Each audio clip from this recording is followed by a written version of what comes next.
प्यारे, अब भगवान ने देखा कि कुछ लीला करें, तो भगवान अपने अंगूठे को उठाए और मुंह में डाल दिया। कहते हैं बालम मुकुंदम मनुष्य स्मरामि, ऐसे बाल मुकुंद का ध्यान करें। भगवान कैसे हैं कि भगवान अपने ही अंगूठे को, पैर के अंगूठे को मुंह में डाल करके चूसते हैं। जब भगवान ऐसा करते हैं तो पूतना कहती अरे बहन, बुढ़ापे में तेरे को छोरा भयो है, दूध भी न पिलावे आपको। और तुरंत उठाई और अपना स्तन मुंह में डाल दिया। और स्तन में महाराज ऐसा कालकूट विष लगा था जिससे रक्षा नहीं हो सकती। भगवान ने अपने दोनों नेत्र बंद कर लिए। कहते नेत्र क्यों बंद कर लिया भगवान ने? भगवान सोचे कि जब राम बन करके आए थे तो पहला दर्शन किससे हुआ? ताड़का से। ताड़का मिल गई, उसको मारना पड़ा, और कृष्ण बन करके आए तो फिर देवी जी से मुलाकात हो गई। बोली राधे राधे। भगवान सोचने लगे क्या बार बार हमको इन्हीं से शुरुआत करना पड़ेगा। दूसरी बात भगवान ने यह सोचा कि यदि हमारे नेत्र में ये देख लेगी तो मोहित हो जाएगी, तो ये पिलाने आई है हमको जहर, और पिला नहीं पाएगी तो काम बिगड़ जाएगा।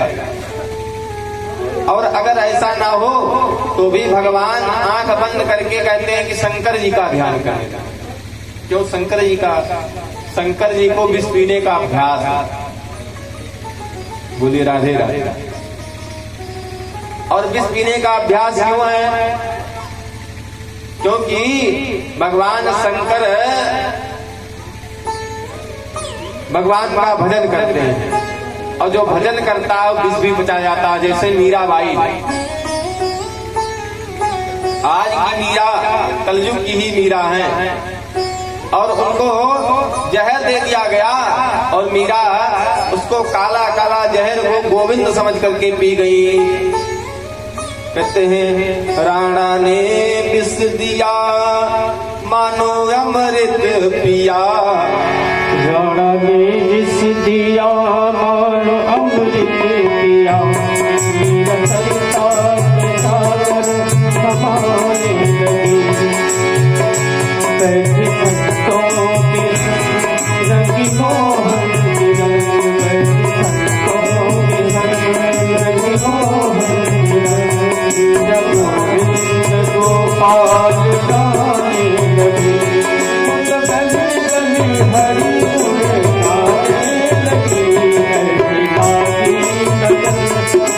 हो गई लगन, लागी लगन, हो गई लगन, वो तुम्हारे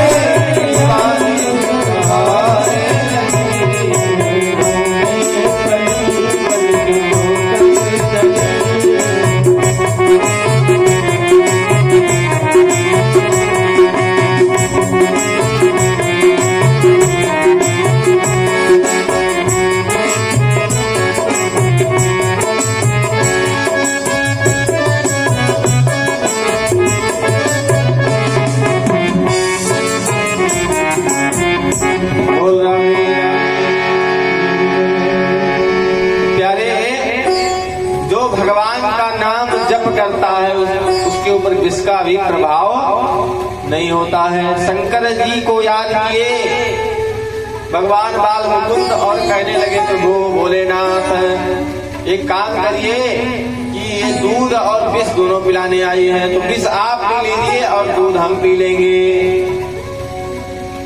तो अपने इष्ट का ध्यान किया, और महाराज जब बच्चा पकड़ता है तो उसकी पकड़ बड़ी मजबूत होती, बहुत जोर से पकड़ता है। तो कहते हैं सुखदेव जी कि गाढ़ं कराभ्यां भगवत प्रपीडयन् प्राणै समं रोष समन्वितो पिबत। भगवान दोनों हाथ से उसके स्तन को खूब जोर से पकड़ लिया, और पकड़ करके और दूध जब पीना शुरू किए, दूध के साथ प्राण भी पीने लगे। और जब प्राण पीने लगे तो पूतना कहने लगी क्या जानते हैं?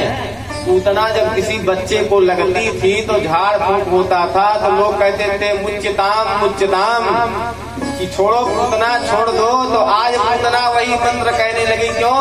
क्योंकि आज पूतना को एक बालक ने पकड़ लिया है। तो कहती है सा मुंच मुंचालमिति प्रभासिणी निष्पेड्यमाना खिल जीव वर्मणि।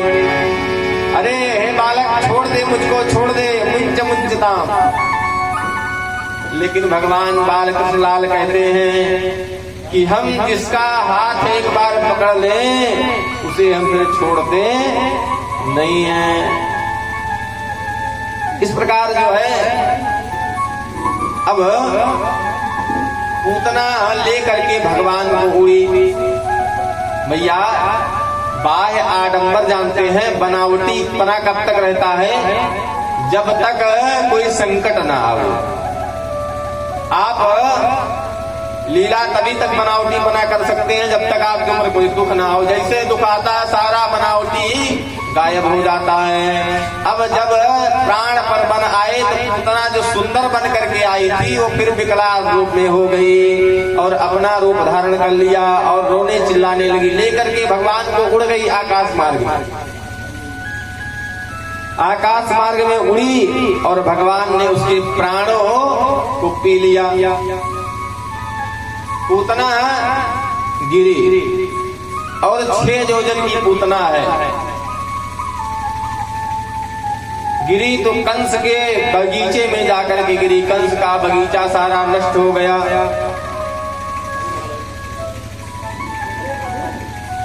उधर से वसुदेव जी नंद बाबा आ गए और नंद बाबा ने देखा कि यहाँ तो बड़ा ही संकट आ गया है। क्या संकट आ गया? सारे नंदगांव में हल्ला हो गया। अरे अरे कृष्ण को लेकर के राक्षसी उड़ गई। महाराज अब सब लोग दौड़ दौड़ आने लगे जहां पूतना गिरी पड़ी और भगवान स्तन पकड़े थे पूतना का, दुग्ध पान कर रहे थे। तो हुआ क्या कि पूतना गिरी तो भगवान स्तन पे थे और स्तन से सरक करके पेट पर आ गई। तो पूतना 6 योजन की थी और बड़ा विशालकाय शरीर। तो कहते हैं उसकी नाभि थी जैसे कुआं, बड़ा विशालकाय कुआं हो और भगवान उसी के अंदर ढम से चले गए। अब वहीं से रोना शुरू किए। अब सारे गोपाल दौड़ करके आए और देखा पूतना मरी पड़ी है। उसी में एक ग्वाल जो पेड़ पर बहुत तेज चढ़ता था, उसने क्या किया कि पूतना के बाल को पकड़ा। अब पूतना जब इतनी बड़ी है तो उसका बाल भी तो मोटा रस्सा के जैसा होगा, और पकड़ा और सरसर सरसर वो चढ़ गया ऊपर और चढ़ करके गया और पूतना के पेट में से, नाभि में से भगवान को निकाला। भगवान आए, बाहर निकले। नंद बाबा आए और पूतना का शरीर काटा गया, छोटा छोटा करके जो पेड़ टूटे थे वही लकड़ी रख करके जला दिया गया। जब जला तो मानो मलयागिरी चंदन जल रहा हो, ऐसे सुगंध आने लगी। सुखदेव जी से परीक्षित जी ने पूछा कि वो राक्षसी थी तो उसके शरीर से सुगंध क्यों आने लगी?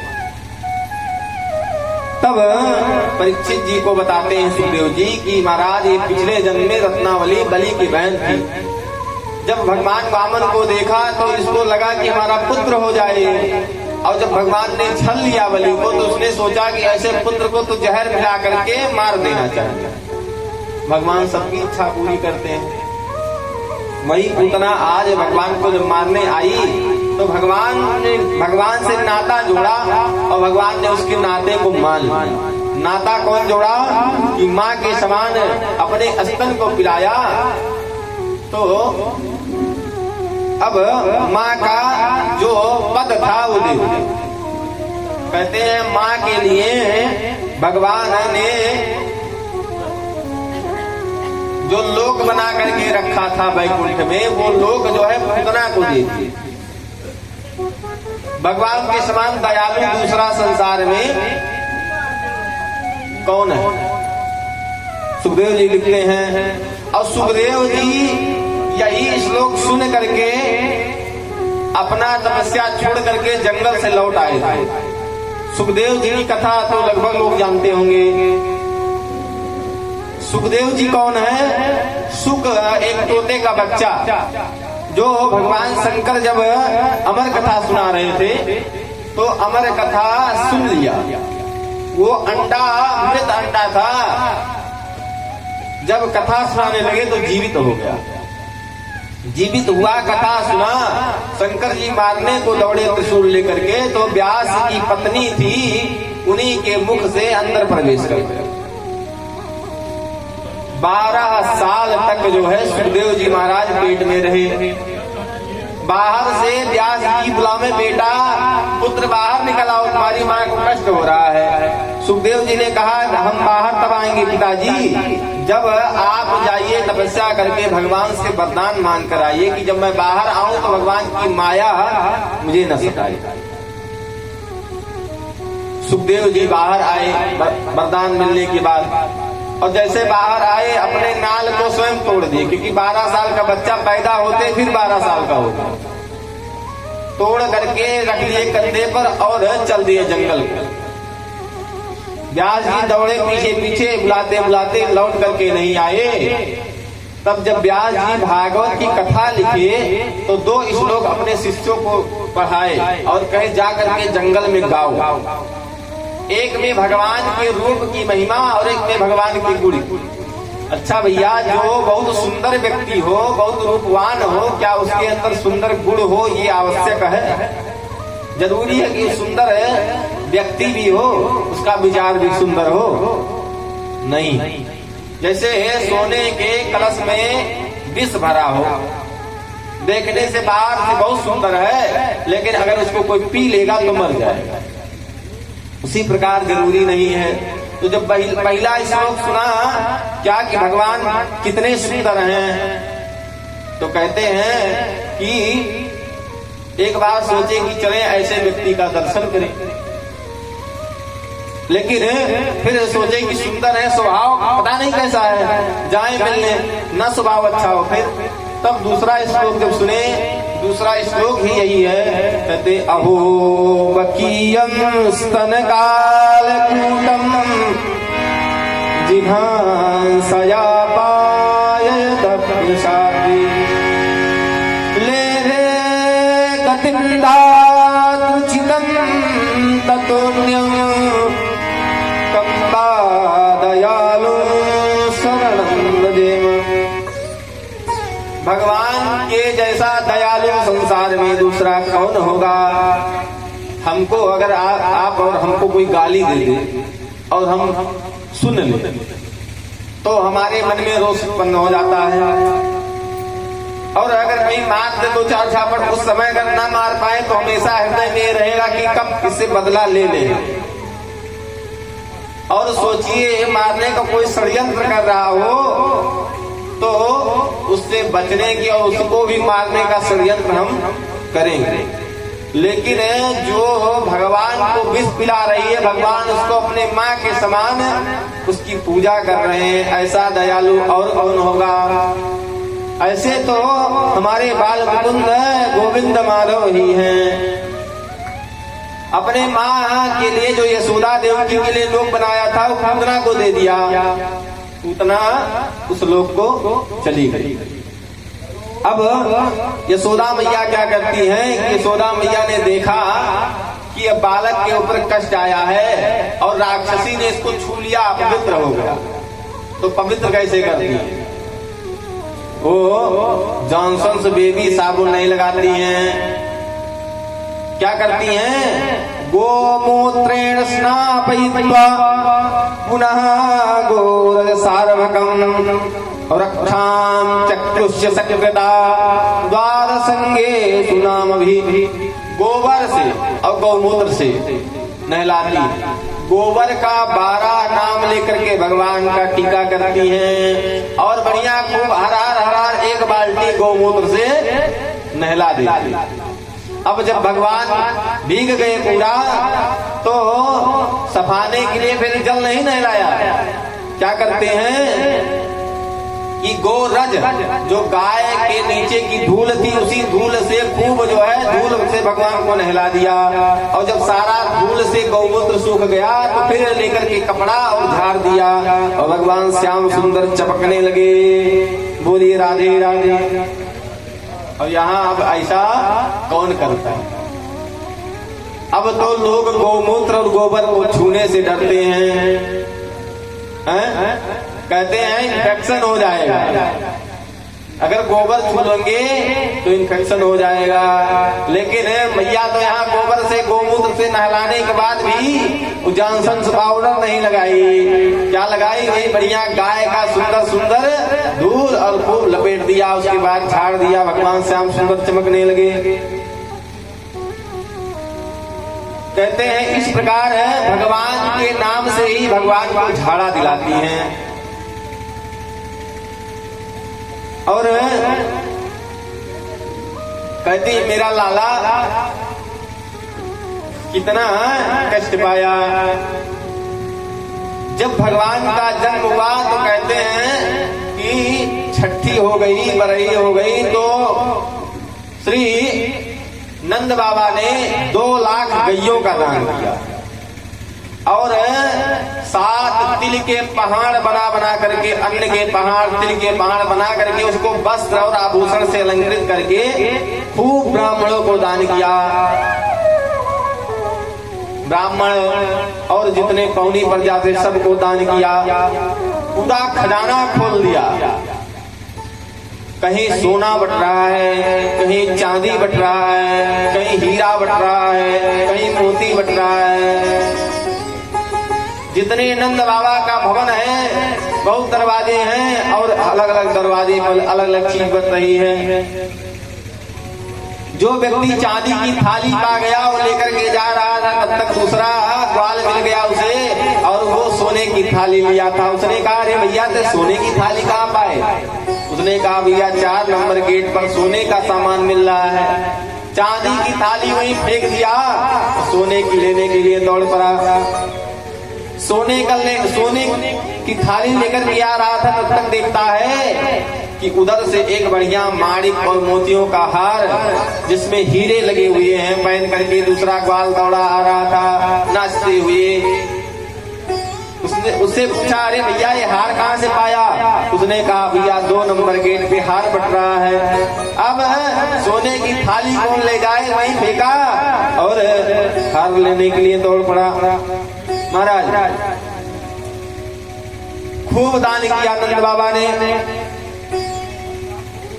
कहते हैं इस प्रकार आनंद उत्सव मन रहा था और लाला को पालने में मैया ने पालना लगाया और टांग दिया। तो कहाँ टांगा? जो सकट होता है बैलगाड़ी, जो पहले बैलगाड़ी होती थी तो बरसात में उसी बैलगाड़ी को लोग सीके से टांग देते और उसी पे बढ़िया दूध दही हंडी और सब सामान लाद देते थे, तो उसे सकट कहते हैं। अब उसी सकट पर जो है नीचे झूला पालना टांग दिया भैया, लाला झूल रहे हुए। अच्छा लाला जानते हैं किसको कहते हैं? लाला बच्चों को इसलिए कहा जाता है कि पहले बच्चे जो है लार को गिराते, अब तो ऐसा देखने को नहीं मिलता है। उसका कारण है, जानते हैं क्या कारण है? पहले के बच्चे लार क्यों गिराते थे? लार गिराते थे माँ मोटा मोटा कपड़ा उनके गले में बांध देती थी। उसका कारण था तो कहते कारण कहाँ मिला पता चला, तो कहते हैं उसके लिए आपको आयुर्वेद की किताब पढ़नी पड़ेगी, चरक संहिता इत्यादि, सुश्रुत संहिता। उसमें कारण क्या मिला कि माँ पहले कहीं घर से बाहर, बहुएं घर से बाहर नहीं जाती और जब बच्चा पेट में होता था तो माँ का मन कहता है नई नई चीज खाने पीने, करता है कि नहीं करता है? जब बच्चा पेट में होता है तो मन करता बढ़िया गोलगप्पा खाएं, बढ़िया रसमलाई खाएं, जलेबी खाएं, छेना खाएं, नींबू खाएं, चाट पकौड़ी खाएं। और जब इच्छा नहीं पूरी होती थी तो जब बच्चा होता था तो उसके लार टपकती रहती थी। और आज तो भैया देवी जी पूछती नहीं है, बता दिया सासू माँ जा रही हूँ किट्टी पार्टी है, बोले राधे राधे हैं। और बढ़िया गई बाजार में खूब चाट समोसा चेक करके खाई, कोई समस्या नहीं। तो आज बच्चों को लार नहीं गिरती है। अब कहते हैं कि इसलिए जो है तो चरक संहिता में लिखा गया है कि गर्भन्यास तत्तच्छिया दोहत्तरम प्रकीर्तनम, कि गर्भ में जब माँ के बच्चा होता है और उस समय माँ का मन में चलता है, उस समय यदि कुछ खाने को ना मिला तो वही बच्चा लार को गिराता है। तो कन्हैया जी भी खूब लार गिरा रहे हैं। क्यों? क्योंकि देवकी जी तो जेल में है, कहीं जा तो सकती नहीं, और जो जेल में मिलेगा वही खाना है। तो कन्हैया खूब लाल गिराते इसलिए लाला कहते हैं। अब जो है लाला को पालने में लगा दिया। मेरे लाला झूले पाल